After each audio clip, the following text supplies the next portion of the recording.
2021, and unexpectedly, as we decided to make a video out of this, we started to get some rain. As you can see, we're getting rain with the sunshine. That's our typical Florida. We purchased this car exactly a month and a half ago today, and it's got about 1,700 miles on them. It's a 2021 standard range Tesla. The production date is April 15th, 2021.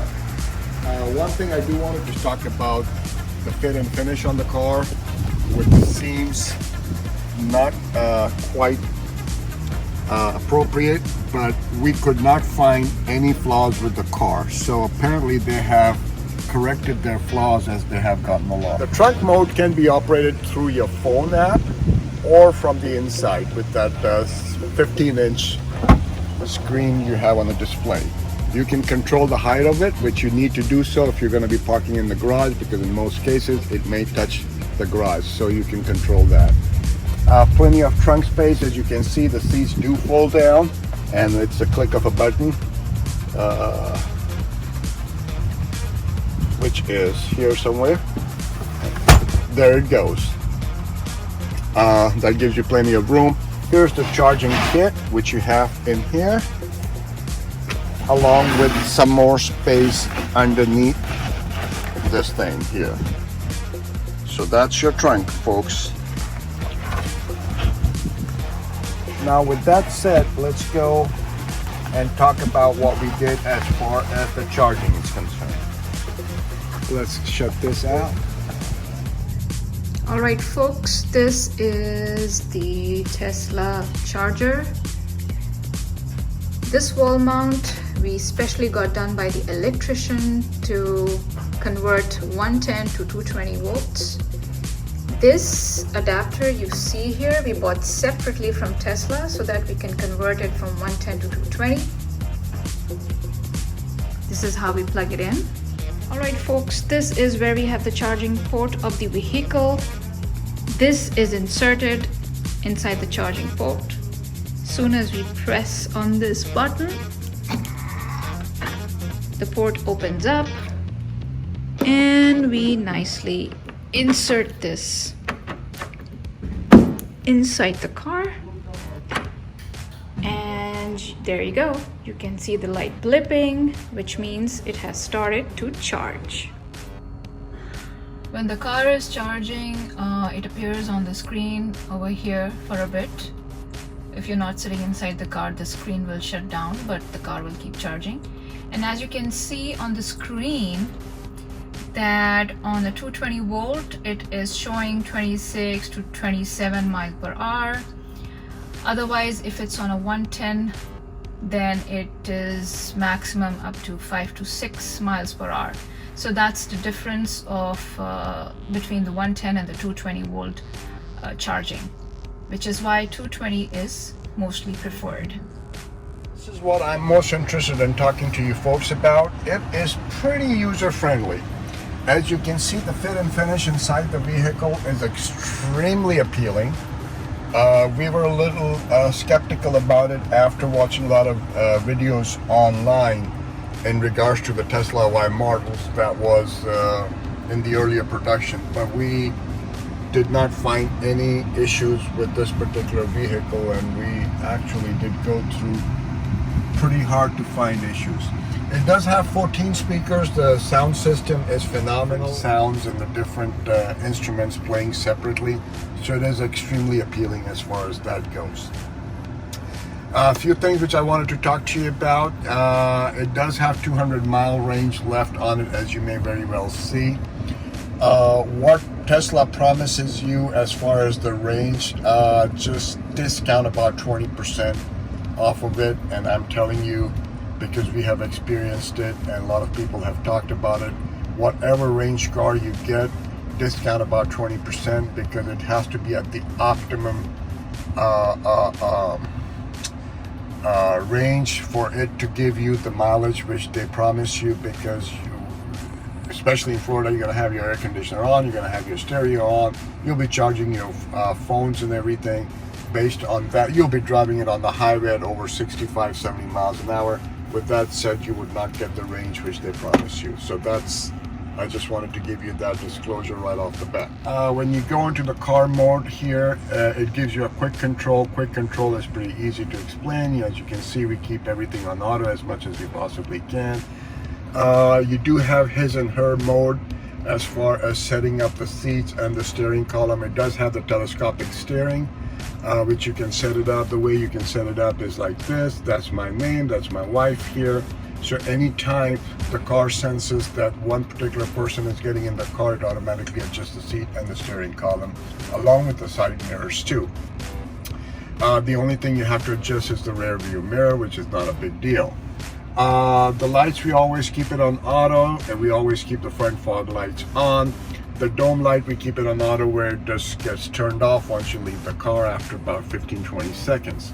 We keep the ambient lights on, which is very dim, so it's not really bright, but it does have a appearance to it. The lock modes, we always keep it on at auto locks, so that's pretty easy. Most of the cars do have that. The display button, we set the brightness at auto, so depending as to what time of the day it is, it automatically adjusts it. This is a good mode. As you can see, I pushed the screen clearing mode. Because of that, it gets dark and it's easy for you to clean up the screen, because it does tend to get some finger spottings on them. Hold to exit, so exit in 2 seconds, so we'll get back to the normal mode, which it did. Driving mode. Acceleration is standard and chill. Chill gives you a little more get up and go. We don't really need that because this car has enough power. If you put it on the chill mode, you tend to lose a little bit on the range. As you may very well see, just a second ago, the range was 199. The car is not running, but because we're doing all the air conditioner still blowing and everything, the range has dropped down 1 mile, which is pretty standard. Even if you have the car in park mode, overnight or at your work, you will tend to lose about 5 to 6 miles. With that said, I do want to tell you something more about it. Where do I go for that? I think I go on safety and security mode. When you go up there, it says Sentry mode on. Sentry mode is basically monitoring the car while you're not around the car. It does capture cars parking around you, somebody getting close to your car, and so on and so forth. It's an extremely good feature to have. I've excluded my home and I've excluded my work, because if you keep it on at all times, whether it's at home or work or a safer environment, it tends to lose mileage on the car. Not the mileage, I keep saying mileage, the range of the car. So we excluded the home and the work. Just something for you to know, because if you keep it on at all times and have full battery or full range, and when you come back after 8 to 10 hours, you tend to lose about 8 to 10 miles to your range, you need to be prepared for it. What else can we talk about, honey? Probably the glove box, we can show them that. Okay, the glove box, you can open it up with your the phone application, or you can do so with the screen here. Push the button, the glove box open, but you have to shut it manually. Yeah, so one important thing over here is that we cannot open the glove box manually. You can close it manually, but you cannot open it. You can open it from the screen over here or from your And you do have the app. valet mode for the glove box too. So if you're doing the valet parking, you don't want anybody to get into your glove box, you can put in your security code, and then with that said, if somebody else is driving, they cannot have access to your glove box. So that's another good feature to have. And something else that we wanted to share with them, that this car is obviously keyless. Yes. So The car is keyless. You do get a card, 2 cards for that, and I always keep that with my phone here. That's how the card looks like. You can push it against the pillar and the car would automatically unlock or lock at the same time. But with that said, I have not used that because I have a phone app, so every time I approach the car automatically unlocks for me. which is the reason why and how the car gets to know who is driving the car, because as you can see over here, Right. if I am going to be sitting on the driving seat, then it'll automatically fit in my details or fill up my details automatically And adjust the seats and and adjust the the steering. seats and the mirrors, etc., according to my requirements. So that's another very interesting feature over here. With that said, the autopilot. This entire console is Yeah, this entire console which you're seeing is freshly updated for the mid-year models that were released, because now you have the keyless, not the keyless, the cordless charging stations. for the All you got to do, we do have Apple phones, so it has no issues with it. If I put it up on the charging port here, you'll see that it's on charge now. The ones prior to this was a little different. It had a glossy console up here, which not many people liked it because it was leaving a lot of handprints and stuff, which was harder to clean. Pretty deep storage here, along with the one under the armrest. Pretty good features. I mean, we don't have the we do have the auto drive, but we don't have the one which it automatically drives for you. Standard features include you can set up your speed limit.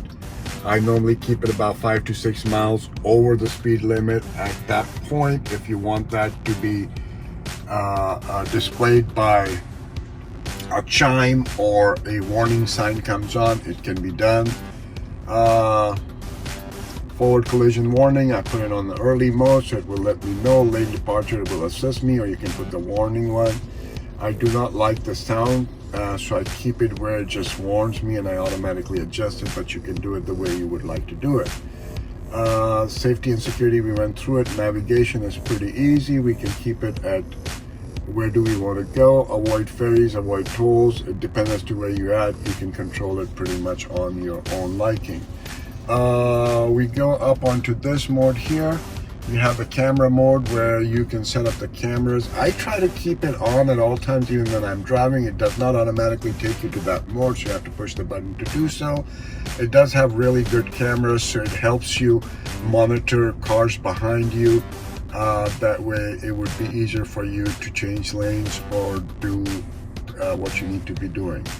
Like the wiper mode, I always keep it on auto. This is the first thing which I've had. We are currently driving a 2019 Honda CR-V that does not have the auto mode feature, and I have experienced that being in Florida, that this mode is extremely useful. It automatically gauges the frequency of the raindrops on the windshield, and it adjusts your timing on that. It does have the heated the seats are heated all throughout the year. That was a joke. You do have the rear defogger and all. The music quality is extremely good. You do have the subwoofers on left and the one on the right, along with the 12 other speakers all around the car. check out songs and hear songs from Spotify, because we can easily link that up. You can stream online also. It's just that we have not opted for that option as of yet. It is provided with the car with the initial purchase for a month, and we did use it a little bit, but since we already have Spotify on our phones, so we are good without it. There's another very interesting feature in the car. We have the boombox. Yeah, we do have the boombox feature. This is the boombox, which means if we are playing a song, out camping and stuff, then you can play the songs outside the car as well. Not just, they don't sound just inside the car, they sound outside the car also. And apart from that, you have the theater service also. Yeah, another few things up here which we're not too crazy about. You can change the horn sound. You could do it in a fart mode. which I thought was a little cheesy, but that's what it has. We've never used it. The driving sound, you can change it to whatever. We've never used it. The driving sound would be more like all these features up here. Merry-go-round, Caribbean ice cream. It's more like an ice cream truck. Harp, rock and roll, rainforest. Just the toys to play with. We're fine the way we are, so we keep it off. And the romance option. And the romance option is previously good. also, I think. Yeah, it was on the previous models also, where it automatically turns on your heater, which we never needed. So when you're charging the car, and it's the month of December, when Florida temperature goes down to about 70 degrees, joke again, then you can turn that on while you're getting the car supercharged. Otherwise, you can watch theater, and by that we mean you can check out Netflix. So We do have the karaoke mode here. Spotify, she already spoke to you about. This is how you have the different options under theater, and you do have the arcade option also for playing different games. That is if you want to, or if you're interested in playing while you are parked. So the theater mode doesn't work while driving. It only works, let's say, when you're charging your car someplace on the way, or you're in park mode. Only then these options will work for you. As you can see, the back seat, and these are the two USB-C ports for charging your cell phones, but these are USB-Cs, they are not USB ports. And the air conditioning at the back is pretty decent. Apart from that, the seats are spacious, they are comfortable. I was very much concerned about the seats and the leg space, which is pretty decent, and it looks pretty okay to me. Talk about the roof also. A lot of people think that they need to get the roof, because it's all glass roof, needs to be tinted, which you really don't. And if you're saying that living in Florida with bright sunshine, I would imagine it stands for the rest of the country also. It is quite tinted. You don't even feel like having a roof, but you sure can enjoy it while you're going on a ride, because it really makes a difference, and you really don't need to get it tinted.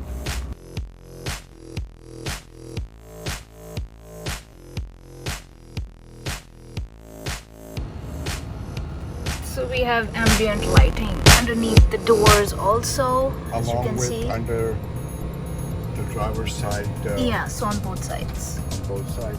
Also, the latest thing which we just found out, that the Tesla, for one reason or the other, have eliminated the passenger side lumbar support for the models coming in after, I think it was after the May 25th models or whatever. I don't know the reason why. Along with that, they have also gotten rid of radar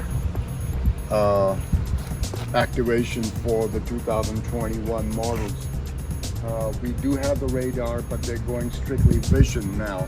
This is basically what it is. One more thing I wanted to point out, as far as the braking, you do have a mode. As a matter of fact, let them look at that, if you can get to it. No. Hold on, we're still learning. This is another feature which I did mention in regards to the acceleration, but I forgot to talk about this, the steering mode. You can have it in a comfort, standard, or sports mode. My wife likes to keep it in a sport mode, and I like to keep it in a comfort mode, but sometimes you put it in a standard mode. When you put it in a comfort mode, it kind of gives you a very soft touch, more like a Cadillac or Lincolns and them kind of cars. For a car as heavy as this, I would recommend either a standard mode or a sport mode. This is a very nice feature to have, which is a stopping mode. Tesla recommends you to keep it on a whole mode. If you can read through it, it basically tells you, it kind of rides more like a golf cart.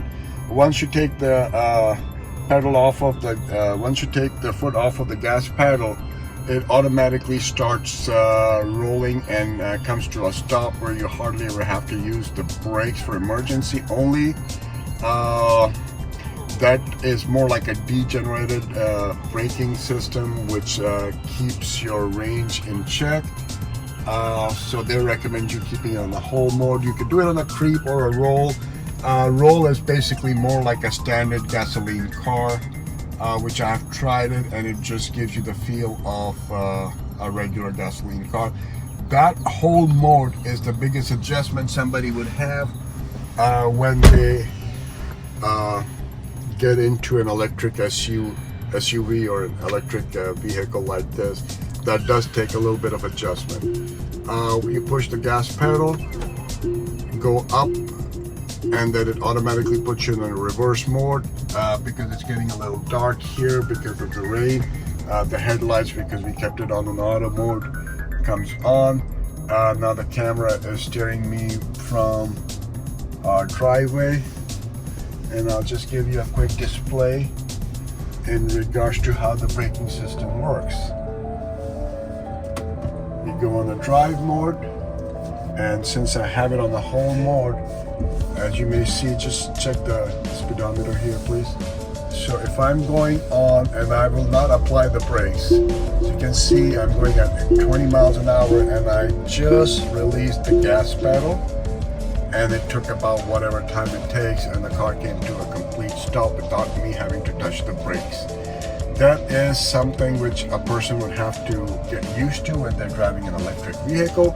If you don't like it at all, even though Tesla does not recommend that, you can put it on the whole mode or a creep mode, which would give you a feel of a regular car, but you would not optimize your range in regards to. So folks, when you were talking about the Sentry mode where the car is vigilant and it captures different pictures and videos of people hovering around your car, or if they're trying to touch your vehicle or whatever, which is actually very helpful. All of that, it basically captures on a USB, which you can have a look at in the glove box. So this is the glove box, and that USB is placed right here. So this is the USB that captures all those images and pictures.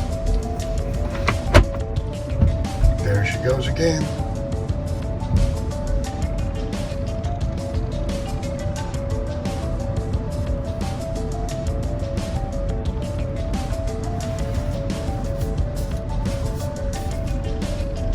We do get 3,000 miles, and so do you if you use our link. That helps you and us both at the same time when we go to the supercharging station. Do remember one more thing: the more subscribers we get, and if you were to order one, you will get the same amount of supercharging 1,000 miles. These supercharging, if you take it to the supercharger, they don't come cheap. You will end up paying $10 to $12 at least to supercharge your vehicle. So if we do get that free miles on it, that would be helpful to you and to us at the same time. This is our first time trying this. Hopefully we have covered certain things which will come to you as a, what word am I looking for? Useful tips. Useful tips for you to make a determination whether this is the right car for you or not. But believe me, this is the best car I have owned. The only concern I have here is I'm so used to the gas where you can stop by at any gas station and fill up the tank. Here it takes a little planning in regards to your road trips. But with that said, if you're doing the daily chores around the house, you can always charge it at home. Our gas bill or electricity bill for that matter, has gone up about 15%.